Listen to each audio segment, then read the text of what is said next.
Toi qui es de la diaspora, quand tu veux rentrer en Afrique, t'installer définitivement, il faut éviter ce piège de la famille. Quand vous voulez rentrer, évitez d'aller vivre chez vous. La famille va vous nuire. Parce que la famille ne comprend pas que tu es rentré, que tu sois rentré pour te chercher en Afrique. Donc il y a d'abord ce poids psychologique. Pourtant ta mère va te chanter. Hein? Je t'ai envoyé en Europe. Pourquoi tu rentres? Tu rentres me faire quoi? Tu rentres faire de l'agriculture? Hein? C'est là et tout. Ça devient un chantage émotionnel. Parce qu'il faut savoir que la famille africaine, quand elle t'envoie en Europe, c'est pour que tu partes travailler pour elle. Et parfois même pour la faire venir également en Europe. Mais dès lors que tu dis que tu vas rentrer, le combat commence. Ça veut dire que l'argent que tu as envoyé tout le mois, les Western Union, sont coupés. Et ça devient un problème pour eux. Donc ça veut dire que quand tu rentres là, on te dit, mais tu vas même rentrer pourquoi? Qui t'a même appelé? Si tu ne sais pas que le pays c'est dur, tu ne sais pas que le pays c'est mauvais, tu es rentré ici faire quoi? Donc ils ne te comprennent pas. La famille ne te comprend pas. Donc tu vis dans un monde que tu es seul à comprendre et ton entourage ne te comprend pas. Ce qu'il faut faire, c'est d'éviter la famille quand vous rentrez, les amis. Ne partez pas vivre chez vous. Ne partez pas vivre dans la même ville que votre famille. Parce que quand tu viens d'arriver, tu es rentré pour faire un projet, par exemple. Tu reçois les visites tous les jours. Les gens viennent là, ils commencent à te poser des problèmes. Hein, mon fils est malade. Hein, la scolarité de l'enfant. Hein, j'ai tel problème de santé. Hein, c'est là. Tout ça, tu seras tenté à dépenser ton argent, ta petite économie avec laquelle tu es rentré pour débuter ton projet. Parce que tu as un certain niveau de sensibilité. Donc, plus tu écoutes les gens, plus tu vas dire que bon, voici même 10 000 francs, voici même 20 000 francs. Que toi, tu négliges. Tu dis que non, c'est 30 euros, c'est 15 euros. Mais ces 15 euros, ces 30 euros que tu dépenses là, c'est important pour ton projet. Et là, tu es en train de gêner ton projet, en fait. Donc, en levant seulement 15 euros pour donner à quelqu'un pour son problème de santé, quoi que ce soit, ça va, c'est une partie de ton projet que tu es en train d'éliminer comme ça. Que tu es en train d'endommager. Donc, ce qu'il faut faire, fuir la famille. C'est ce que j'ai fait. Quand je suis rentré, j'ai fait cette erreur, je suis allé d'abord vivre à la maison. Quand tu es là, si tu es de la diaspora, même les charges que la famille faisait, on ne fait plus, on attend que c'est toi qui le fasses. Est-ce que vous comprenez ça? Et tout le monde compte sur toi. Pourtant, tu es rentré pour un objectif bien précis. Quand j'ai compris ça, j'ai fui. Je suis allé dans un coin où personne ne me connaissait. Je suis allé à l'est Cameroun, à Bertoua, plus précisément. Et là-bas, j'ai pris une chambre d'hôtel. C'était un motel que je payais à 10 000 francs CFA la nuitée.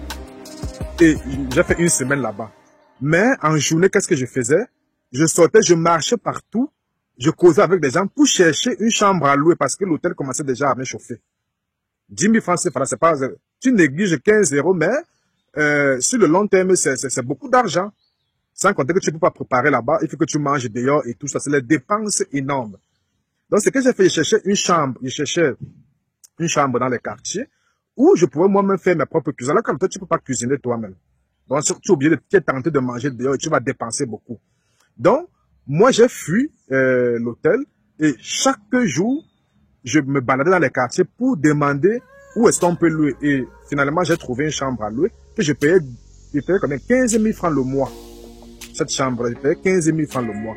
Et là, je pouvais cuisiner. J'achetais mon réchaud, j'achetais mon petit lit et tout. Et ça m'a permis de faire un sac d'économie. J'étais loin de la famille. Puisque ma famille est beaucoup basée à Douala et Yaoundé. Seulement pour arriver à Bertoua. C'est au moins 400 km. Donc, c'est quoi que c'est 600 km comme ça, si tu quittes Douala. C'est tellement loin. Donc, ce qui fait qu'elle ne pouvait pas se permettre de venir là-bas comme ça. Et j'étais là-bas tranquille. Personne ne me connaissait. Personne ne me gênait. Et c'est comme ça que j'ai pu mener mes activités tranquillement. Parce qu'il n'y avait pas de grattage, les amis. Je n'avais personne qui était là pour me gratter. Pour me dire, ah, donne-moi ceci, donne-moi cela, donne-moi cela. Quand les gens me demandaient à Bertoine, hey, mais tu viens d'où? Je dis que non, moi je viens de Douala, je suis venu moi pour me battre ici. On dit, ah, il dit non, parce que moi je fais moi dans l'agriculture. Vous voyez comme ça là, je suis venu, voilà, parce que je sors de là, je suis quelqu'un qui je viens me chercher. Alors que quand tu es avec les gens qui te connaissent, qui savent que tu viens de la diaspora, pour eux, on voit un plus d'argent. Donc, il faut fuir la famille. Si tu as la possibilité, par exemple, de construire ta maison avant de rentrer, c'est encore mieux. Mais construire dans un endroit où la famille ne peut pas te rejoindre facilement. Si ta famille à Douala, va par exemple à l'Est faire ta maison, ou bien va même à Garoua construire, ou ça sera difficile pour elle de te rejoindre. Parce que la famille africaine nuit beaucoup, les amis. La famille africaine, c'est un poids à ne pas négliger. Et parfois, la famille peut même te maudire. Dis que mais pourquoi tu es rentré dans ça? Ça veut dire que tu coupes le gombo, tu coupes le Western Union. Certaines familles partent jusqu'à t'attacher, les amis. Voilà. Mais quand tu rentres, joue aux pauvres, joue aux durs, les amis. Il faut avoir un cœur dur comme le caillou quand tu rentres. Ne joue pas au bon samaritain. N'aie pas pitié, n'aie pas le cœur. Parce que si tu mets le cœur, tu vas écouter le problème des gens et ça va te pousser à dépenser tout ton argent, les amis. Donc c'est ça que la diaspora fait, l'erreur qu'elle fait. Et puis elle est tentée de retourner rapidement se rechercher ici parce que, se rechercher en Occident, parce qu'elle n'a pas compris les codes, comment on retourne, comment ça fonctionne en Afrique. Ne soyez pas auprès de vos familles, les amis. Quand vous retournez, fuyez vos familles. C'est le conseil que je vous donne. Et c'est ce que j'ai appliqué. C'est ça qui m'a fait me maintenir sur le long terme en Afrique. Donc quand j'ai fait mes cultures et tout là, je suis venu ici vendre ça en Europe. Et j'ai aussi trouvé les clients en Afrique. Vous voyez un peu. Mais si je n'avais pas fait ça, si je n'avais pas eu cette technique-là, ça ne devait pas aller. Et moi, je cuisinais ma propre nourriture. Je ne buvais pas les eaux minérales parce que je buvais même parfois même l'eau du puits. Parce que là-bas à l'Est, voilà, l'eau n'est pas beaucoup. J'ai plus de l'eau du robinet. Je bois aussi. Parce que même les sources tanguées, quand on boit tout le temps l'eau minérale, là, ça coûte de l'argent en fait. Et moi, j'avais mes potions pour stériliser l'eau et boire. Donc, ce qui fait que risque maladie zéro. Et autre chose, la santé. Moi qui fais de la santé, moi j'avais mes potions par exemple, pour lutter contre le paludisme. Parce que le paludisme, vraiment, ça peut te faire dépenser beaucoup d'argent puisque tu n'as pas été exposé à ça pendant longtemps. Donc moi, j'avais mes potions, puisque je connais la santé, j'avais mes potions dans mon sac qui pouvaient m'éliminer de beaucoup de maladies, les amis. Et quand j'avais un petit souci, c'est ça que je prenais pour boire. Donc c'est les choses que vous devez prévoir quand vous rentrez. C'est les choses à comprendre. Sinon, votre retour sera fauché, les amis. Votre retour sera empiété. Il faut faire très attention à ce phénomène-là. Le retour, la famille a fui. Et si vous êtes une femme, si vous êtes par exemple un couple, vous voyez un peu, soit si vous n'avez pas assez de moyens pour aller tout de suite d'un coup, soit tu envoies la femme d'abord, ou bien soit tu pars toi-même. Si ta femme travaille, si elle continue à travailler, et tu pars toi-même, tu mènes ce combat, ou bien tu envoies d'abord ta femme. Et puis toi, tu restes ici, tu continues à travailler pour la soutenir, pour qu'elle prépare le terrain. Ou bien vous vous échangez, c'est elle qui travaille, tu pars d'abord. Ou tu testes le terrain, et puis toi, tu viens aussi par la suite. C'est comme ça que ça se passe. Et ne soyez pas sensibles aux problèmes des Africains sur le territoire, parce que les problèmes ne vont jamais finir. Il y a tellement de problèmes, les amis. Donc, à éviter. Évitez ce piège de la famille dans votre projet de retour. Évitez aussi d'avoir un niveau de vie élevé.